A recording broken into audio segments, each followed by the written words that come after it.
If you had all been very smart, you would have gotten on with your life years ago. And you would have gotten on with it in terms of that you would have come to understand something about the awareness of your reality, that in fact you do create it. And that if you had moments to ponder in reflection, you would see that everything in your life you ultimately brought into being by the way you thought.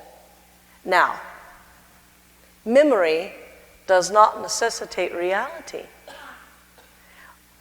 Memory does not necessitate what you're going to be when you grow up. But a pause to focus does.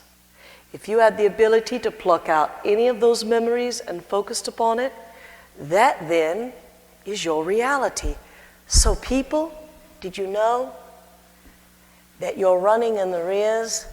Did you know you have 90% reality yet to create? 90% reality to create. That's all sitting there. All you have to do is focus upon any of it. And it comes into being. If you would have been very wise entities, you would have understood something very important like I did. There is something succinctly different about the wind and the way it moves when you contemplate upon it. There is something very, very different the way that a flower blooms if you stop and look at it. It's different. And if you would have taken that into consideration, you would have understood this, that the whole world that you see is only 10%. 10%. That the whole world that is the sum total of your personality is only 10%. That's why you have less than a third of your brain activated. Now, one would have to ponder, well, surely the great explorers have explored and found all of these things, and they're three-dimensional, four-dimensional. Four-dimensional to them, three-dimensional to me. I saw the picture, they saw the real thing. It was moving, 4-dimension, 3-dimension to me. What is it then that locks you in to this ability to know only 4 dimensions? What is it? There's something that I realized early on in my life. What haven't you realized?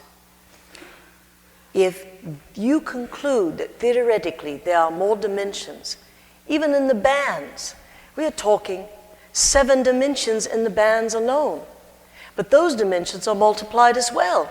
Let us say that in every band there is 7 potential dimensions. Now, if you say and agree that those work for you, and if you've experienced them, then there's obviously 4 more levels of consciousness, 4 more levels of subtler energy that you have not experienced. And how complex, how dimensionalized are they in comparison to what you are experiencing? So what is it that's trapped you? Come on. What is it? What is it? This. And this can be called thinking. Thinking. Recycled ignorance. Recycled 90% theory, memory, 10% truth, always corrupted when you pass it to someone else. Your truth passed to someone else becomes their memory or their theory, but they haven't experienced it. Do you understand? Now, thinking. Listen to me, people. So you think your way into limitation, don't you? You want to hear something else astonishing? Yeah, sure.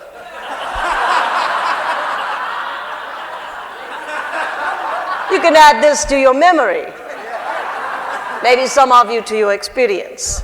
Maybe we should make this experience happen. That if thinking is the limitations in which you've lived in, do you know that 90% of your thinking ability has always been negative? Negative. Do you know that maybe 10% of the way you have thought in life has been positive? Want some proof? Struggling to be better people, aren't you? Aren't you? That means you have manifested the negative all your life.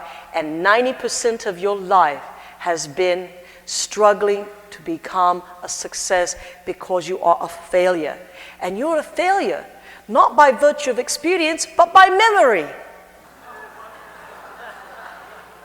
Want to argue? You'll lose, like you always have.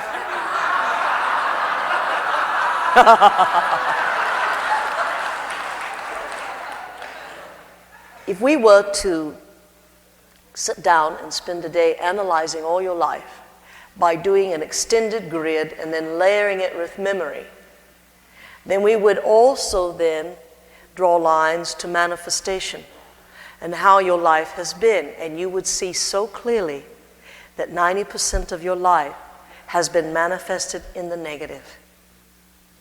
It is 10% to the positive. That's the reason why you created guilt. That is the reason why you created lack and a sense of failure and a sense of emptiness. But you know, you've had a lot of help along the way too, because the great secret that was always protected, and those, whether it was kingdoms or religions, sought to root it out to destroy it, was the ability to be a sovereign now, the ability to traverse this to become this, that it was actually possible to outthink God. It was actually possible to outreason God. It was actually possible that people were equal instead of unequal. Now, don't you understand? This has presented a worldwide reality, even a small universal one. Because as long as this reality exists, then that 10% exists for 10% of the entities that rule the universe exist on 90% positive because of you. Well, let's look at it. If you could manifest, you wouldn't need to acquire. If you could manifest, you wouldn't need to purchase. If you could manifest, you wouldn't be intimidated by a God. If you could manifest, you wouldn't be afraid of hellfire. If you could manifest, you wouldn't die. If you could manifest, you wouldn't have disease.